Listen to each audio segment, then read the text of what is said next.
about fate back when I was human, I would have told you just superstitious bullshit. That we are all designers of our own destinies. That belief shattered when the richest woman in the United States, the actual richest one, and a face you could have seen in the papers, of course, sank her teeth deep into my neck. It happened in the very same place you're standing in right now, by the way. Fate? You decided. Please, there's absolutely no need to be hostile. Just listen for a little longer. You see, my mistake was I flew too close to the sun. It makes sense that my punishment was to never see it glow again. I was incandescent myself. I was hot shit. I had it all. Money, looks, confidence, connection, men, women, a career, and a spark in the eye. The one you need to be born with. And that's when someone far more powerful than me saw my radiance and thought, that won't do. She robbed me of the light erupting from within me and gave me a subtle, enduring gleam in its place. She decided it would fit me much better. She was a night generation kindred, just like you, an apex predator. She probably enjoyed showing me a peak of human excellence, a real place in the food chain. It's such an eyesore when you look at some loudmouth braggart and see them for all they really are. The temptation to teach them a lesson can be unbearable, right? Well, my Sarah's lesson was a lesson about fate. A message saying, you're eternally doomed to being at the mercy of your sovereigns. It's almost drove me to destroy myself. What saved me was the ability to reinterpret her teachings. Hers wasn't a message of doom, it was a message of hope.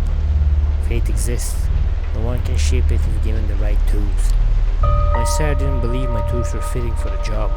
She considered them toys, and me, just her amusing subject.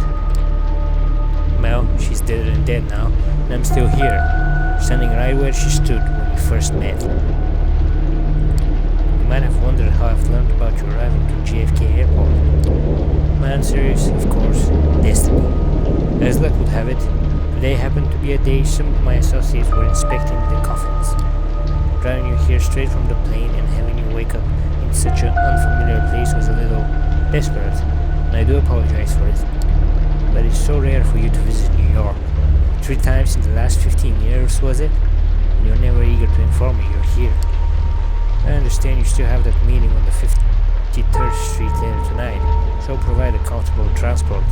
I value our relationship very much, don't get that wrong. But it is precisely because I value it that I'm going to ask you to repay the favor you owe me. You're the only one I trust to do the job well and without attracting attention. You might think I'm crazy asking you to breach the rules of our society like this. You might think you won't get away with it unpunished. But this is New York, and I don't know about other cities, but in this one, fate really exists. And right now, it's smiling in your favor. This is how it begins. The music is pounding, and your pulse is keeping pace. It's one of those nights that makes you feel alive, even though it started with you feeling dead.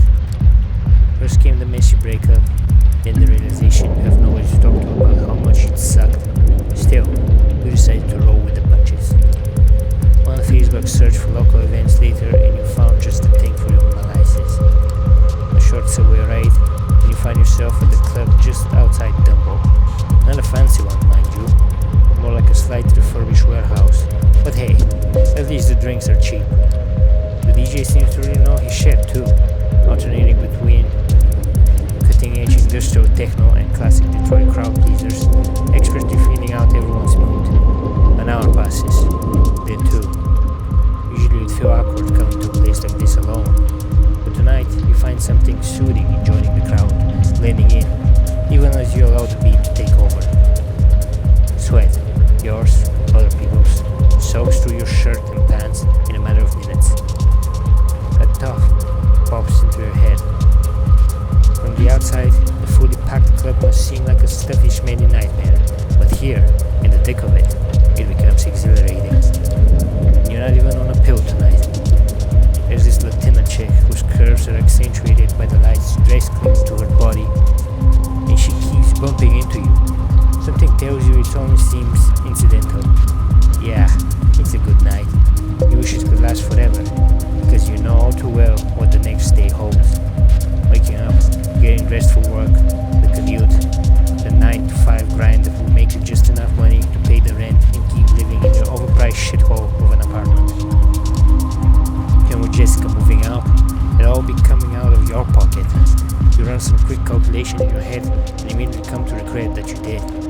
never mind. You spot the Latina again. She's now next to another guy, hitting it off. The chance of not going to bed alone, gone. Just like that. Fuck. Your mood temporarily shut down. You leave the dance floor and stumble your way to the filthy bathroom. Take a look in the mirror and start to wash your face, obsessively, over and over again. A voice from the past echoes in your mind. I never felt like this with anyone. Seriously, man. I mean it.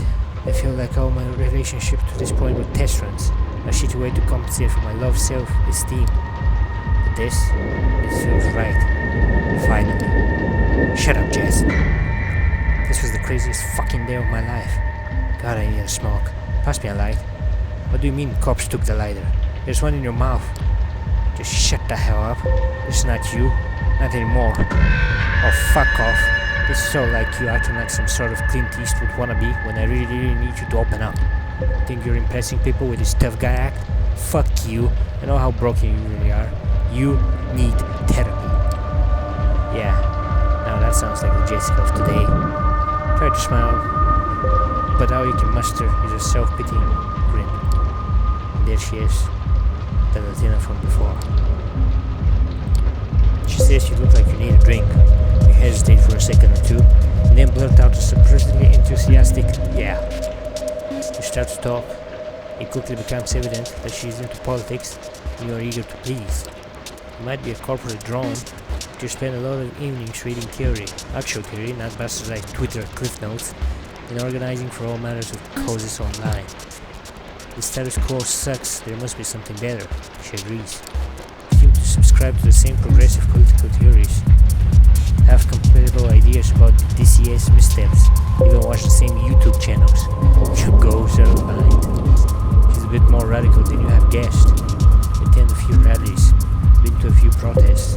This girl sounds like she broke her share of faces and kicked more than a couple of cops in the nuts over the course of her activist career.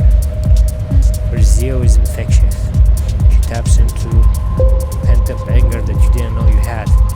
The noisy club starts working for you both, so you hit the streets. Just as you're leaving, the DJ starts playing all the things she said, with a tattoo, of course. You chuckle to yourself, try not to slip into a bad headspace. She chuckles along with you. It's chilly outside, but soon enough you find yourself too invested in listening to the girl's voice to care about anything else. Nice, you've been holding hands for a while. The subway car is empty, save for a stoic middle-aged couple and a drunk standing intently at his own feet. Plenty of room to stretch out, and yet she sits right next to you. You can feel her tide pressing into yours, her breath on the side of your neck. Maybe it's the booze talking, but you distinctly hear your voice asking if she'd like to crash at your place. I've got a better idea, she says. At this point, you're down for anything, as long as it lets you spend just a few more minutes with her. She takes you to a sleazy motel in the Bronx, trading a few words with the bowing, tired-looking guy at the front desk. He hands you her key. Still holding your hand, the woman leads you up the stairs. The room you end up is almost comically stereotypical, complete with flaking paint and a sticky floor. Not that it matters though. The moment you step through the door, she's on you. Try to take the lead, but she's having none of it. Before you know it, you feel the rickety bed pressing against your back. It's sloppy, fun, fierce. Not once does she lose the initiative. Her hands reach under her t-shirt. Strange. It didn't look like she was cold outside, but now her skin feels eerily cool. As if sensing your confusion, she slaps her hand off her. She kisses your neck. You are overwhelmed by the sensation. Darkness. The taste of liquid fire and smoke on your tongue. Her voice saying, "Sorry kid, I did what I had to do to leave the city in one piece, but don't worry, with my blood and your principles, you're gonna do just fine." She slams the motel room door behind her as she leaves.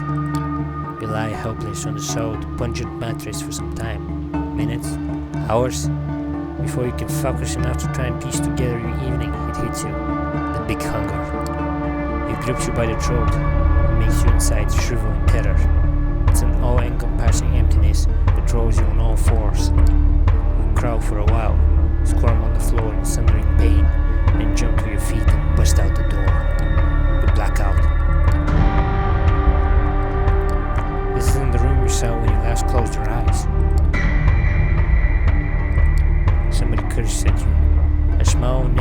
buff dude holding a short leather whip.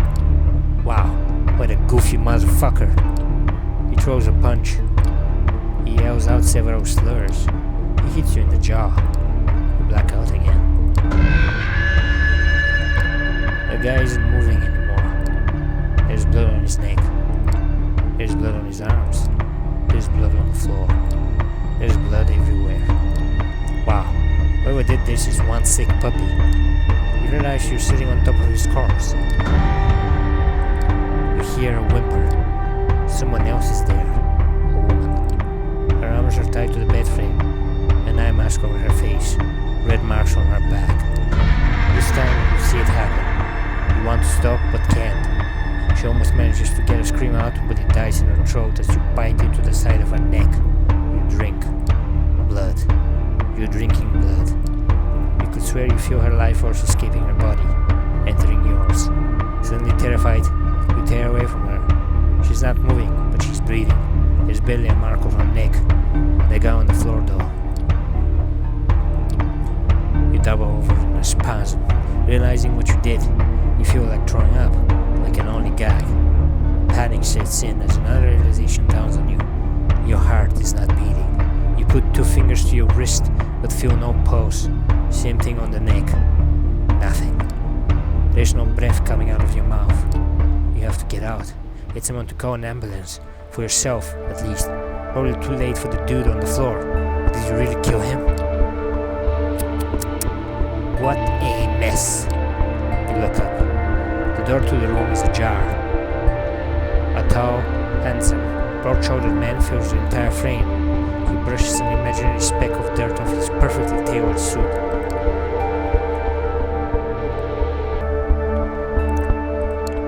Hey man, this isn't what it looks like. That's good to hear, because from where I'm standing, it looks like you're in a world of trouble.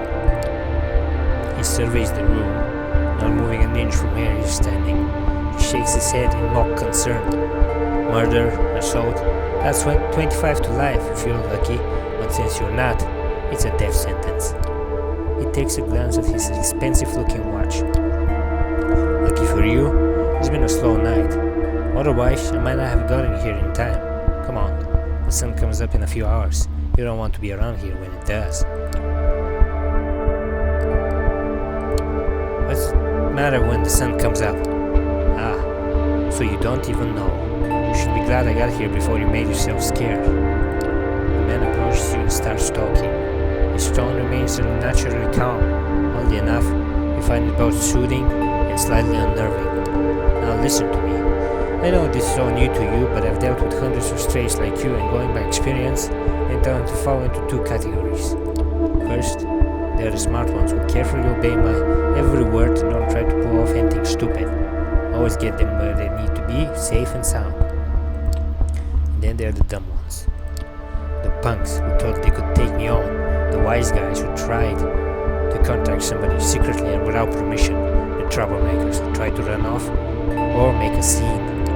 None of them got to their destination in one piece. In fact, most of them never reached their destination at all. His voice becomes slightly bored and monotone. You can tell he's given this speech before, likely dozens of times. So you see, while I generally consider myself pretty smart, I'm also a Mets fan. It's my one true weakness, one that inspired me to come up with a 3-strike system when dealing with pups like you. If you get on my nerves once or twice, well, I understand. None of us perform well in stressful situations, but cross me 3 times and you're out. No excuses, no forgiveness, no mercy.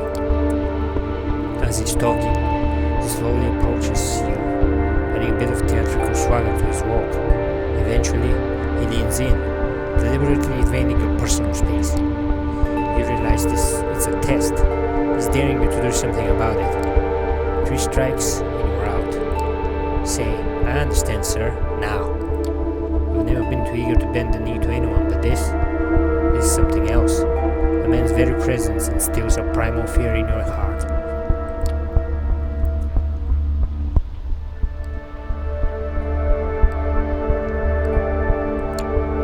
I understand, sir. But we have an understanding. Moving on. Is there anyone you want to inform of your current situation? Tell them you're alright. He flashes his fangs briefly, and for some reason, the sight sends a chill down your spine. There's something very wrong about him. Someone closest to you?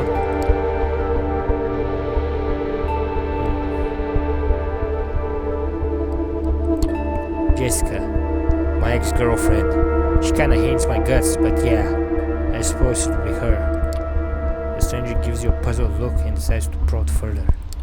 Closest person in your life hates your guts. This time, something resembling a look of pity. He turns his eyes to the corpse on the floor. When it rains, it pours, I suppose. Well, if you'd like to ruin her day and let her know you're alright, give me her phone number. I'll have someone take care of it. Discreetly, of course. You hand him your smartphone so you can copy the number from your list of contacts. Thank you. This will be useful in illustrating my next point. Instead of giving you back your phone, the man hides it in his pocket. From this point on, you're subject to different laws than the ones you grew up under, and you'll be watched by many eyes to ensure these laws are respected. You're forbidden from letting anyone know you're still alive. You're forbidden from showing your face anywhere they know you. If anyone comes looking for you, it's all about you and them. He interrupts his monotone recitation and stares deep into your eyes. So unless you want your girlfriend to end up at the bottom of the Hudson, I suggest you cooperate. He proudly displays his fangs again. You've put Jess in danger. God damn it. I can only hope that you care for her enough not to do anything selfish. His words are meant to imply otherwise, but by now it's obvious. He hates your guts as much as you hate his. He's itching for a fight, and you're almost willing to oblige. Alright, I think that's enough lecturing for today. We're on a bit of a schedule here. Now, I don't need to hurt you, but I can do so in the blink of an eye. Just so that we're clear, I have the authority to end you right here, right now. This is not an idle threat. So, you're going to play along, or do we have to do it the hard way?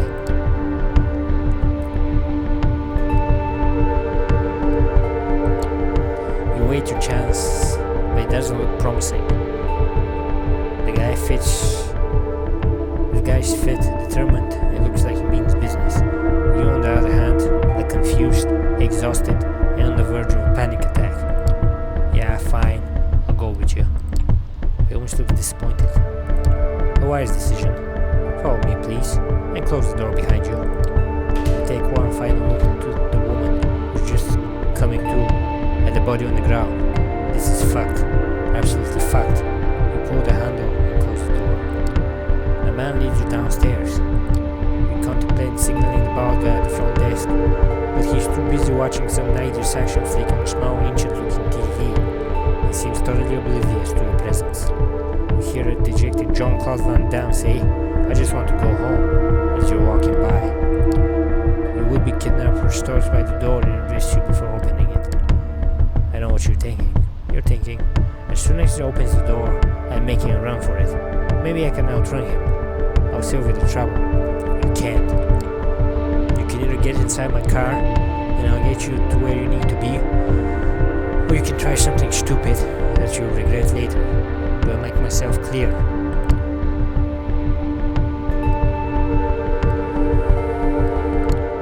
Clear as day. Day? Huh. He opens the door and gestures to a black Cadillac Escalade parked right outside the building. After you. Following the stranger's instructions, you make your way to the car and get in the passenger seat. The door locks behind you. Inside, the Cadillac is almost entirely dark. The side window seems light-proof.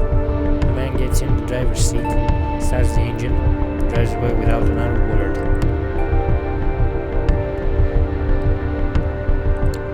Who the hell are you, anyway? I'm the ferryman, here to take you to the other side. He weighs his next words carefully. You have to forgive me. I'm not in the mood to wax poetic about the state you're in or my role in tonight's events. Just remember, if you want to survive the next 24 hours, you'll have to play along.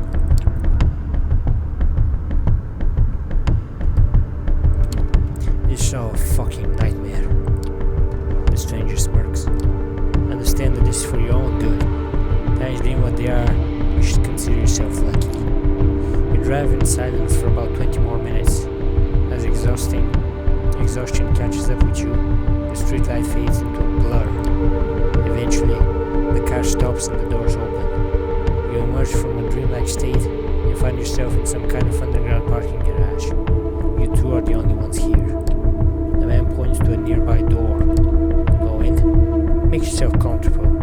If you get hungry again, take a look in the fridge. I'll pick you up tomorrow and you'll get your answers. Behind the door is a small room. No windows. Just a simple bed and a single light bulb hanging from the ceiling. A small fridge is humming away in the corner, accompanied by a rattling AC fan in the wall.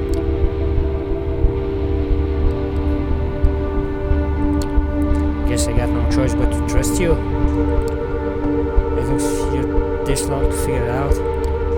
Remember when I said you were lucky? I meant it. See, my job is to get rid of problems, but I'm not always this polite about it. This time, I was specifically told to mind my manners. So believe me when I tell you, considering how this night could have turned out, being stuck in here for a night is a really good deal. Now get in, I'll throw you in. You step inside. The stranger nods. Good night. He closes the door behind you. Looks sturdy, but as he's locking in, you notice claw marks all over.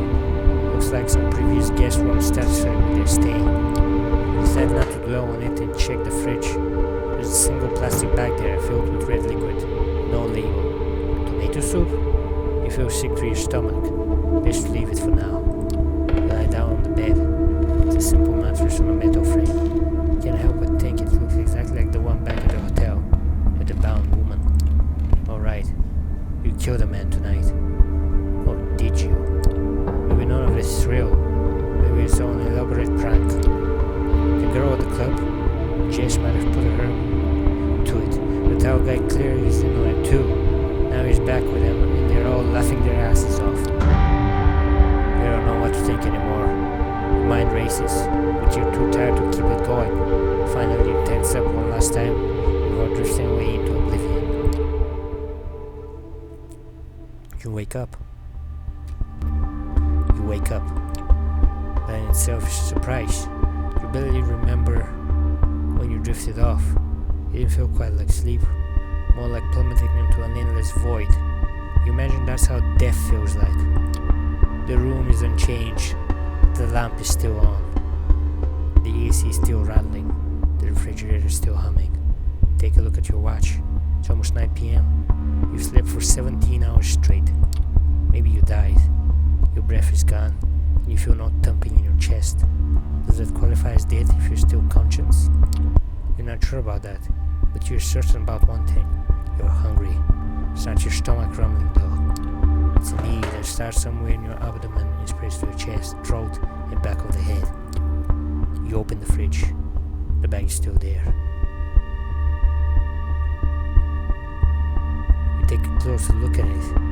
If it's soup, then its color, its texture are off. You pull the cork out, take a whiff. You recognize the smell immediately. Holy shit. There's no mistaking it. It's bagged blood.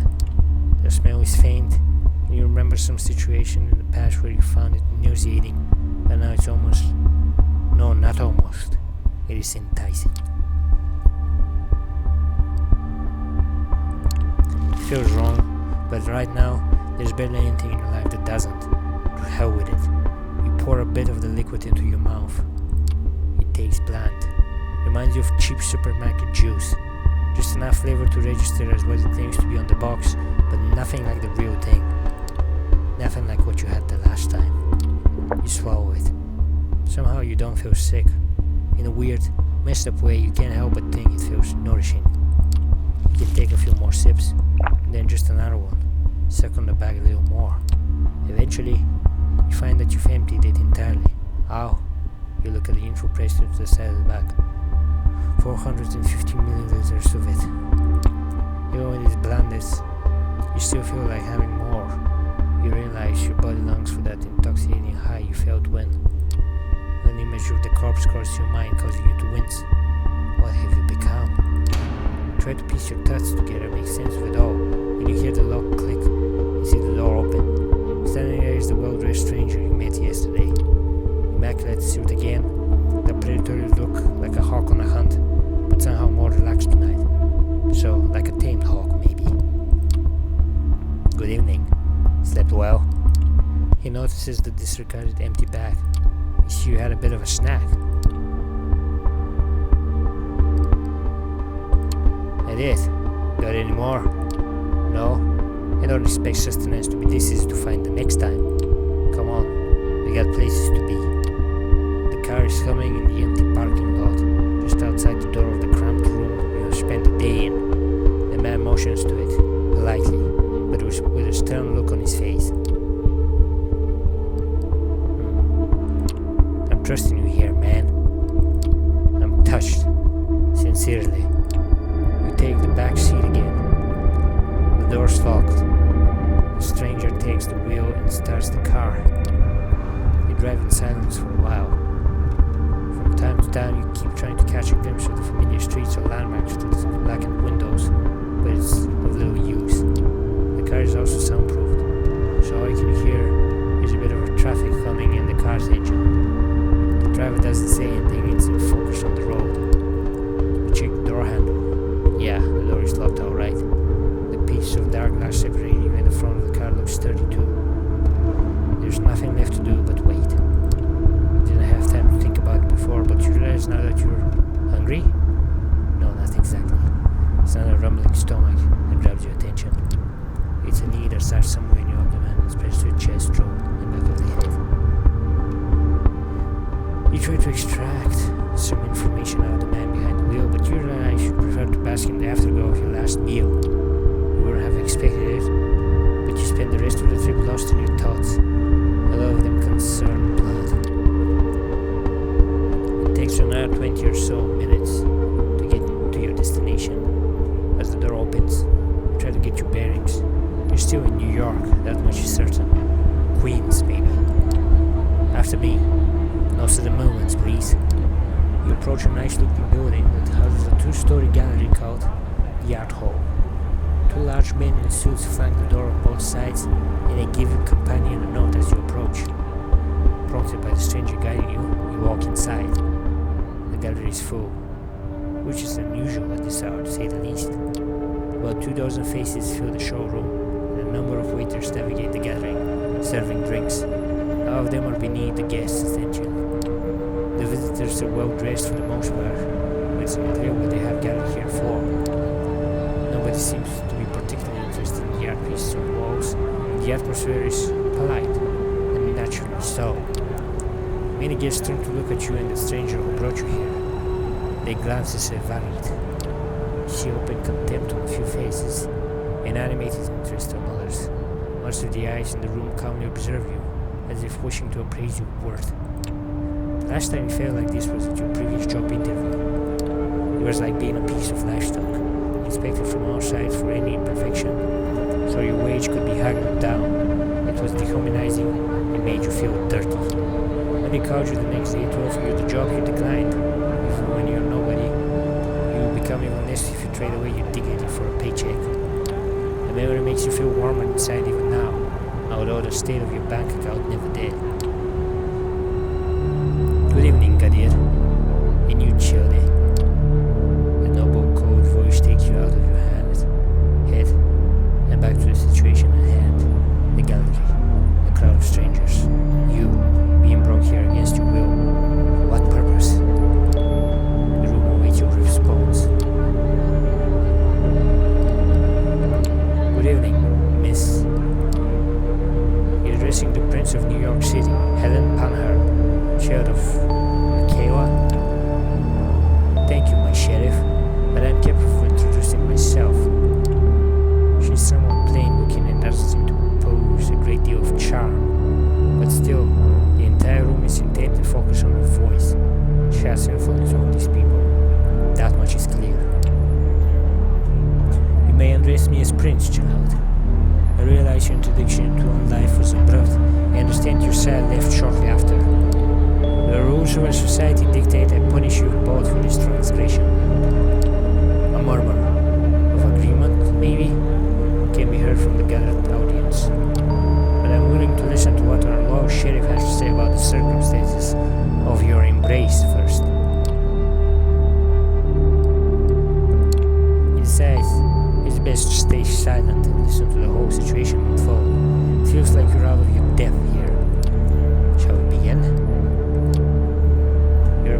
judged by the court of New York City. Kadir, please tell us how you found this fledgling and what happened on your way here. Court? Prince? Is this some kind of secret society make-believe? A trusted informant who has chosen to remain anonymous at this time, tipping off about a suspicious kindred appearing in one of our domains. Upon investigating, found them gone. This fledgling remained in their place.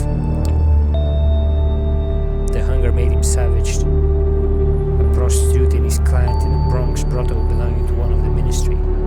I have already spoken to Sansricia about this, and I made sure it blow over. Regarding the fledgling himself, surprisingly enough, he offered a little resistance last night and cooperated on our way to the safe house. I was pleased to not have to force his compliance. We had a quick chat, but wishing to appear here post-haste, urging to join me, which he did without struggle. Again, a pleasant departure from my usual routine. His thirst particularly flaked with the back blood we kept in the safe house. We had a pleasant enough drive here. The story ends with us arriving at Elysium tonight. Our eyes are on you again. We take a special interest in one of the faces. It's a beautiful woman with curly, almost blood-red hair and a dress to match. We see her whispering to some bespectacled man with an absent-minded look on his face. Who is she? I wonder. Thank you, Kadir. Take note of this fledgling's behavior and we'll take it into consideration later. She turns her attention to you. First, there's the matter of your sire, the person who you brought you where Kadir picked you up from last night. Who were they? Refused to. I'll let you know. Very radical, unless she convincingly lied to me. She was special, extraordinary. She had fire, conviction, temper. She seduced me, easily in fact. Made me think she wanted me. I fell for it, and now I'm here. It feels awkward talking to a room full of strangers about what seemed like a random one-night stand at the time. Not to mention that even though Latina made an impression on you for sure, her face is already fading from your mind. You realize she never even told you her name. Well, Kadir, does that sound familiar? No, it does not. Well, at least not familiar enough. We'll continue the search after we are done here.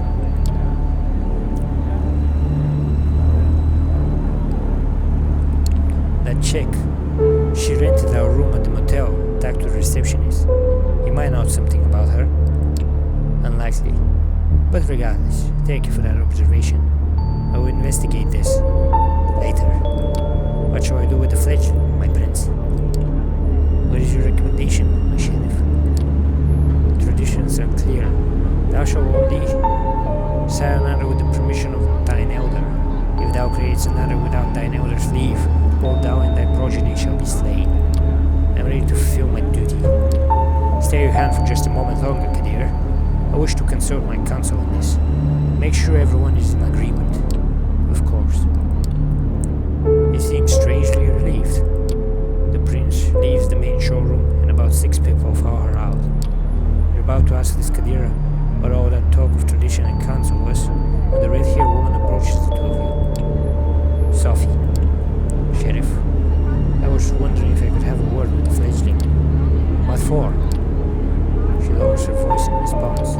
Come now, Kadir. We all know what the verdict is going to be. Let me speak to them. You might not have to stain your hands tonight after all. The words grab his attention. His face is hard to read. It's like several emotions are struggling for domination. Anger, sadness, hope, gratitude, resolve. I'll go get my sword. He steps out of the room the way you came, and you are left in the showroom with the woman in the red dress. She takes your side, and the eyes of the remaining guests follow you. Now then, fledgling, you are in quite the pickle. Wait, did I hear that right? What did he say about a sword? Your hearing isn't faulty. You only have a short while before the prince hears her counsel out, and Kadir returns here with his blade. So listen, please. Last night, you became a vampire. Wait, what? Oh yes, I'm well aware how ridiculous that sounds. It's the reason why I have these nicer words for it. Hindred, being embraced, having a sire. The fact remains. The beings called vampires, you're looking at them. They're us. You glance around. Some of the guests are still occasionally looking at you, commenting on you in hushed tones. Many of your patrons are pale, really pale. Most hold glasses of wine. No, not wine. That's not the right thickness, and not the color either. You're trying to come up with something sensible to say, but you're drawing a blank. It makes a morbid kind of sense. You drank blood last night. There's no denying it. And your breathing has not returned. Your heart remains still. A vampire. The voices in your head start battling for supremacy. One of them slowly begins to put everything that happened since yesterday together, coming to a conclusion that no matter how insane it might seem, nothing but what she's saying makes sense. The other voice just keeps saying, what the fuck, and repeat. You're surprised. This is often how it plays out by design. Kadir deliberately is keeping you in the dark and all. If you do nothing, you'll be cut down as sure as day fall night. But I'm here to offer you a chance, a way out, on one condition. I'll take you under my wing. If you're lucky, the prince will be in a good mood tonight, and your deference to Kadir will work in your favor. She might agree to this, but only if you swear fealty to me. I'm not making this offer lightly. As your patron, I will take responsibility for you. Your action will reflect on me. If they reflect negatively, well, I will make sure you face the consequences. So let me get this straight. You make me your servant in exchange for my life? That's the deal. If you insist on putting it in such a pedestrian terms, yes, that is the deal, as you so eloquently put it. The alternative is, I fear, final death at the hands of Kadir, here, tonight. Steps and hushed voices can be heard, beside them. It seems the prince and our council are returning to the showroom. Kadir appears from downstairs as well, and starts walking towards you. When you hear the verdict, ask to be spared. I will intervene. Remember my condition. She flashes a heart-melting smile towards you, Kadir, who does not smile back.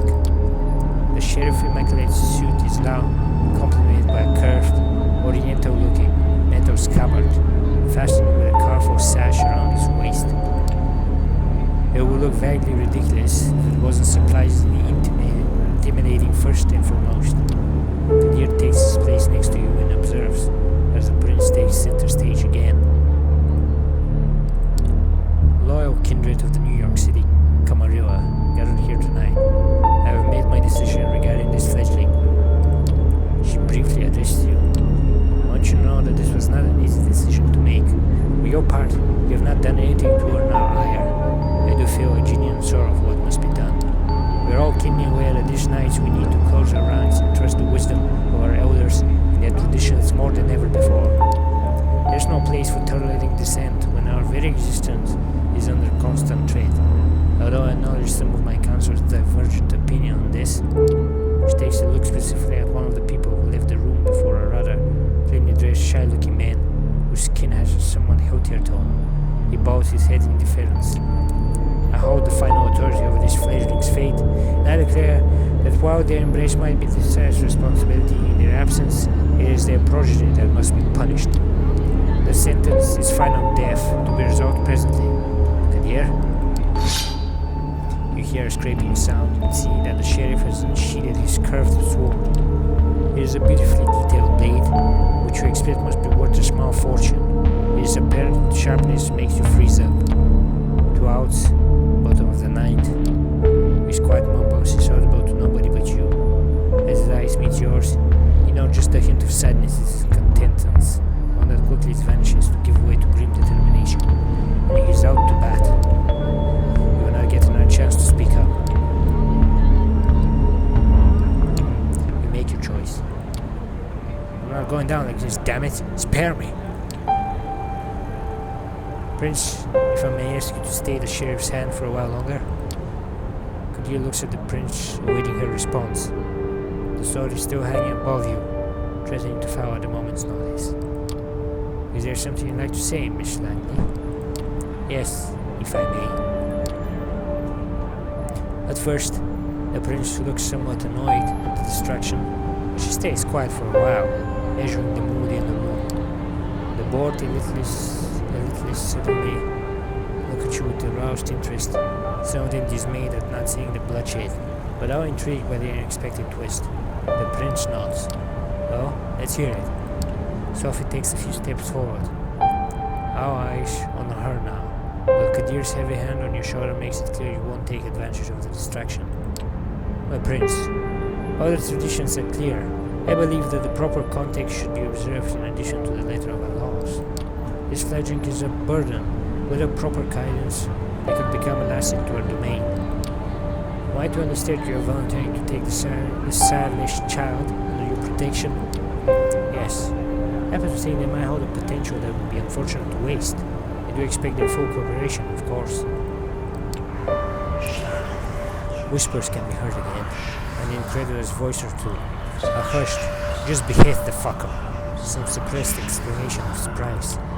Silence. I ask all you to make a note of this moment. You might be persuaded to bend one tradition in this child's favor, but another will have to be enforced even more firmly instead. Until thy progeny shall be released, thou shalt command them in all things. Their sins are thine to endure. Are you certain that's a responsibility you wish to shoulder, Miss Langley? I'm willing to guide this fledgling and add a valuable ally to our sect in time of need, yes, but I would like to receive the right of destruction with him, if it pleases you. It's clear the tensions are high. It feels surreal to listen to strangers discussing your death, or second death. Apparently, they keep you silent. You decide it's for the best to let Sophie handle this alone and not interject. You have no idea how to handle this loud, wide shut crowd.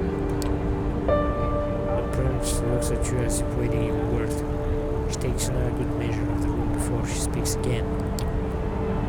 I shall grant what you ask. Let it be known, Sophie Langley of the clan of the Rose will become this fledgling's patron. She will be considered like sire and child. Miss Langley will take full responsibility for them, and I grant her the right of destruction, if she sees fit to use it. Let my intentions be clear, however. If I am to turn a blind eye to one of our most important traditions on this occasion, I expect it to be beneficial to the Camarilla, substantially so. Hope you find this verdict satisfactory, Miss Langley. Of course, Prince. Thank you. Very well. She turns to you. What is your name, child? Eric, Prince. She nods. Welcome to the Camarilla, Eric. Now, this evening proved to be even more eventful than I anticipated, but the fledgling's fate decided. I believe our meeting here can conclude. Thank you all for appearing on such notice. Give my regards to those who couldn't make it. Kadir, a moment of time before I let you return to your duties. Of course, Prince. She shoots you a side glance that doesn't leave much space for interpretation. You'll be watched. You'll be judged. And if need be, you'll be punished. The two of them leave the gallery. Well, Eric, I think we've both already managed to significantly improve each other's evenings. But let's keep the ball rolling, shall we? I think we should have a toast to a new fruitful partnership. She raises her hand at one of the well-dressed concierges, who have now appeared in the showroom to refill the gas glasses. The conventionally handsome man approaches with a carefree of red liquid. He pours it into 2 tall glasses. It's blue again, that much is clear. You're in 2 minds about drinking it, but the memory of last night's hunger makes you wince. You take a tentative sip. You expect the same blandness you tasted a few hours ago. But this one you can actually savor. It's smoky and warm, making you think of a cozy cabin in the woods. It does strike you as a strange image for your mind. You jump to when drinking human blood. But it is what it is. You've never tasted anything like it. Do you like it? I think NYC caterers have very bourgeois ideas about what good blood should taste like. I apologize. You must have so many questions. While on the topic, perhaps we should start with those related to sustenance. I feel this hunger constantly. How much do I have to drink to make it go away? Sad reality is it will never go away, no matter how much you drink.